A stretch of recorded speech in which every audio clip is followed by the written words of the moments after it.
Oi, o meu nome é Gisele e eu vou falar sobre a mudança de perspectiva sobre a Guerra da Chechênia após 11 de setembro. A região do Cáucaso, em 1859, depois de vários anos de conflitos, ela foi conquistada e incorporada ao Império Russo. Então, por causa da Revolução Russa, em 1917, essa região ela passou a ficar em poder da União Soviética, ali depois do término do conflito. E com isso, foram estabelecidos acordos com as autoridades religiosas, isso da Chechênia, tentando assim abafar qualquer possível revolta, qualquer possível levante. Então, os soviéticos eles cederam em alguns pontos, como por exemplo a tolerância dos princípios do Sharia, que são as leis religiosas ao qual os muçulmanos seguem, em vista que a religião predominante ali na Chechênia é a muçulmana. E com isso, a Chechênia passou a se chamar República Autônoma Socialista Soviética da Chechênia e Ingushétia. A partir de 1925, tem uma maior radicalização por parte do Stalin, então as mesquitas foram fechadas, porque elas representavam uma possível ameaça para o governo. E a língua chechena ela também foi substituída pela russa, então tem uma supressão da cultura chechena para uma adequação da cultura russa. Os chechenos, eles rejeitaram esse tipo de política, e o ex-comunista checheno, que era o Kazan Haislov, ele se rebelou contra os soviéticos em 1940. E a partir disso, os chechenos eles começaram a resistir cada vez mais a essas políticas que vinham da União Soviética.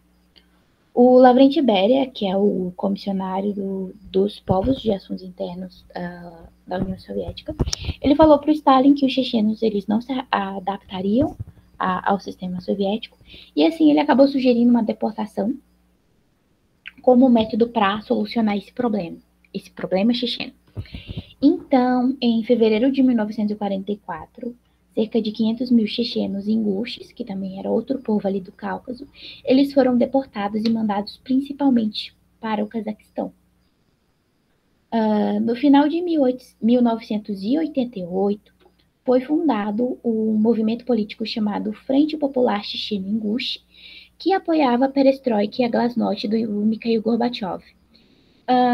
Que a perestroika, a glasnost, ela patrocinava uma maior liberdade de expressão e também um novo rumo econômico para a União Soviética. Então, devido a essa maior liberdade, né, foram ascendendo movimentos nacionalistas que começaram a surgir nas repúblicas soviéticas. A Frente Popular, ela buscava a forma de valorizar e resgatar a cultura chechena que tinha sido suprimida, e também um pedido de desculpas pelo que tinha acontecido em 1944.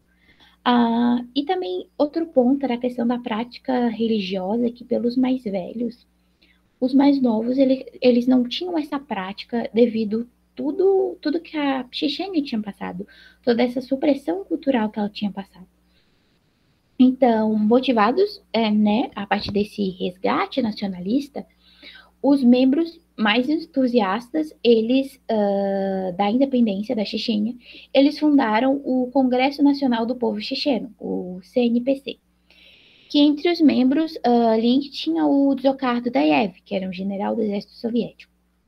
Com o fim da URSS, os chechenos, eles disseram que eles tinham direito à independência, assim como as repúblicas constituintes.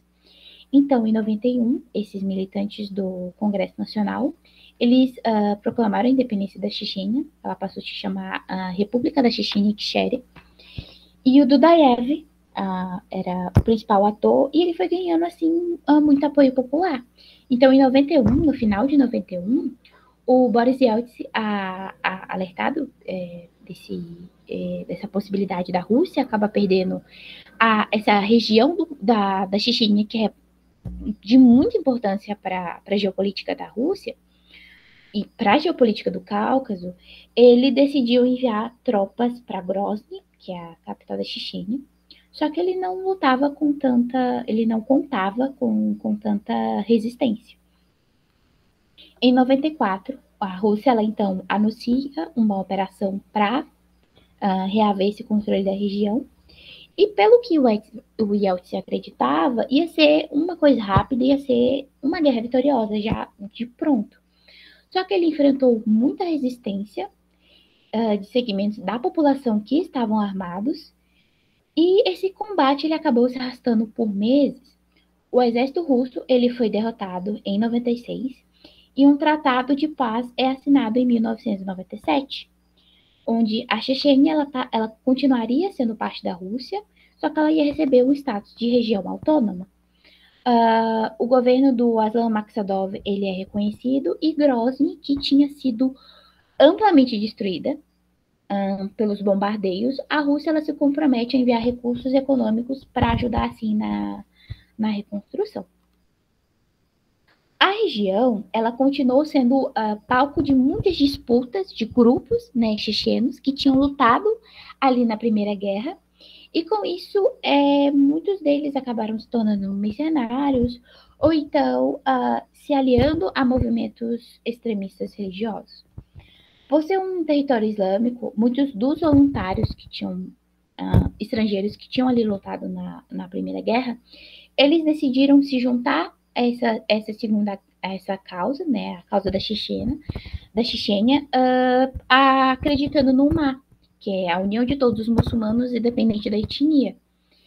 Então, também tinha a questão do arabismo, que é uma vertente menos tolerante do islamismo, que acabou ganhando espaço ali na Chechênia e agariando interessados, como Samir Basayev. Em agosto de 99, essas forças do Basayev, elas invadiram a República do Daguestão, e isso acabou representando uma grave ruptura no tratado ali que tinha sido assinado em 97. Os objetivos dos fundamentalistas que tinham ali invadido o Daguestão era a criação de um emirado islâmico na região do Cáucaso, para que assim eles pudessem incorporar todos os territórios que tinham predominância dos muçulmanos. Só que essa invasão ela não contou com o aval e respaldo do Maksadov. Isso acabou deixando vulnerável a questão política e social da Chechênia. Então, em setembro, esses ataques terroristas eles acabam atingindo apartamentos em Moscou, causando mortes de várias e várias pessoas e ferindo mais de 1.000. A Rússia, que tinha como primeiro-ministro na época o Vladimir Putin, ela reage logo, né, de pronto, essas investidas, e assim ela começa o bombardeio em Grozny. O desfecho acabou sendo diferente da Primeira Guerra, e assim o exército russo ele acabou saindo vitorioso em maio de 2000, e com isso foi instaurado um governo pró-russo ali em Grozny, sobre a tutela do Akhmat Kadyrov. E com esse estabelecimento, em 2004, em maio de 2004, o Kadyrov, o Akhmat, ele foi assassinado durante uma celebração cívica em Grozny, e desde então quem assume é o filho dele, o Ramzan. A Rússia, ali de 1991 a 1999, teve toda uma questão envolvendo a soberania do Estado, porque em 1990, os anos de 1990, eles foram muito marcados pelo enfraquecimento do poder do Estado russo. No ano de 1990, o Boris Yeltsin ele ganha as eleições da República Federativa Soviética da Rússia, que ainda era a União Soviética, e o Yeltsin ele buscava uma maior aproximação com o Ocidente. Então, toda vez ele não cansava de repetir o quão a Rússia e os Estados Unidos, principalmente os Estados Unidos, tinham interesses em comum. A Rússia ela passou por grandes problemas econômicos. E acabou passando também pelo que foi chamado de terapia de choque, que foi um plano para estabelecer uma economia capitalista ali na Rússia. E essa terapia ela foi idealizada, elaborada por assessores econômicos dos Estados Unidos. Só que essa terapia não deu certo, e o PIB da Rússia ele caiu ali pela metade entre 1991 e 98. A ajuda econômica que a Rússia esperava por parte dos Estados Unidos, ela nunca chegou. E dos outros atores, como organizações internacionais, por exemplo, o FMI, ela acabou sendo limitada. Então, todas as exigências que os Estados Unidos e os aliados dele tinham imposto em cima da Rússia, ela acabou acatando, mas acabou não recebendo um retorno disso. A tentativa de reconstrução do poder russo, ela começa ali com Putin, enquanto ele ocupava o cargo de primeiro-ministro em 99. Ele prometeu uma mudança ali na inserção geopolítica da Rússia, tentando, assim, pegar de volta toda a soberania que o país tinha e que tinha sido comprometida principalmente pelo primeiro conflito da Chechênia. Então, já o Putin como presidente até 2003, ele continuou, né? Ele pareceu continuar com essa manutenção da política externa do Yeltsin, de cooperação com os países do Ocidente. E em 2001, quando tem o ataque das Torres Gêmeas, né, com toda a questão que tinha acontecido com o atentado terrorista de 11 de setembro, a Rússia ela prometeu ajudar os Estados Unidos na luta contra o terrorismo. E o George Bush, que era o presidente dos Estados Unidos na época, de acordo com o Conselho de Relações, né, Internacionais, Conselho de Relação Estrangeira, ele chegou a proferir a Rússia como um aliado na luta contra o terrorismo. A própria Rússia, ela tinha muito interesse nessa iniciativa, porque desde o que tinha acontecido ali na Primeira Guerra da Chechênia, em 94,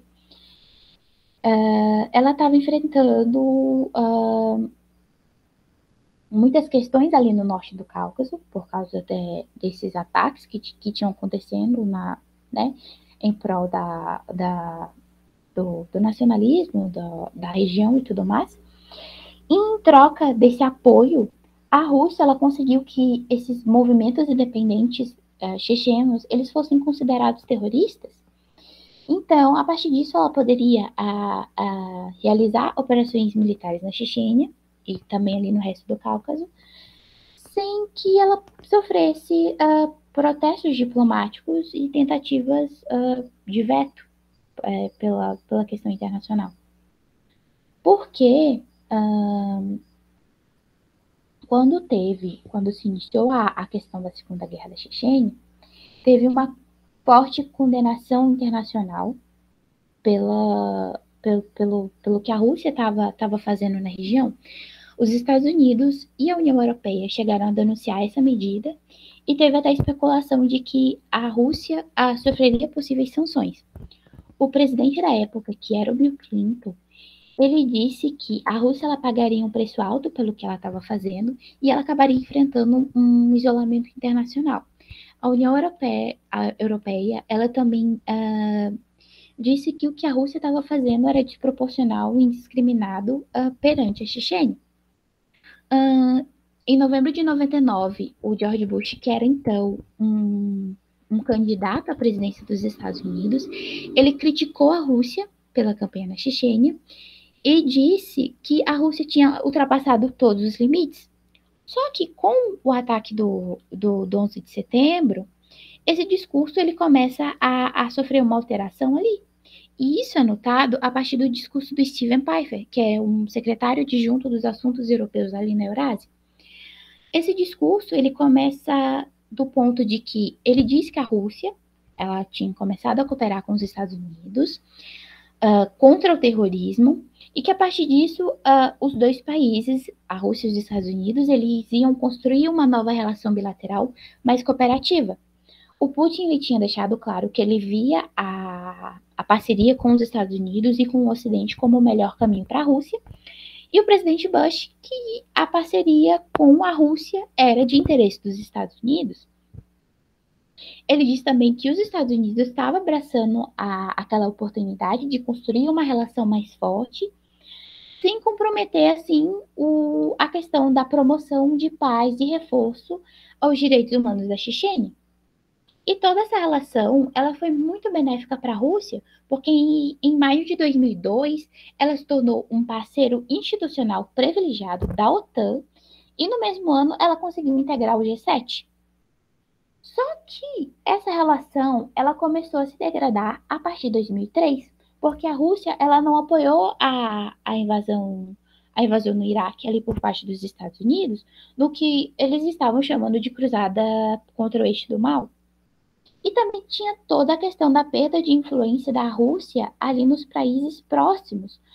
Estônia, Letônia, Lituânia, Polônia, a República Tcheca e Eslováquia, que anteriormente tinham sido zonas de influência da União Soviética.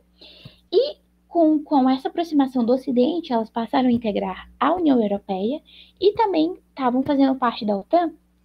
E ali na década de 2000 foi construído, devido à degradação de 2003, foi construído toda uma versão sobre a posição russa, fazendo com que o objetivo disso fosse enfraquecer a posição russa ali na região do Cáucaso.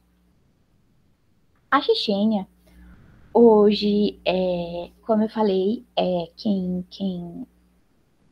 quem assumiu foi o filho do Kadyrov, ele permanece no governo até hoje.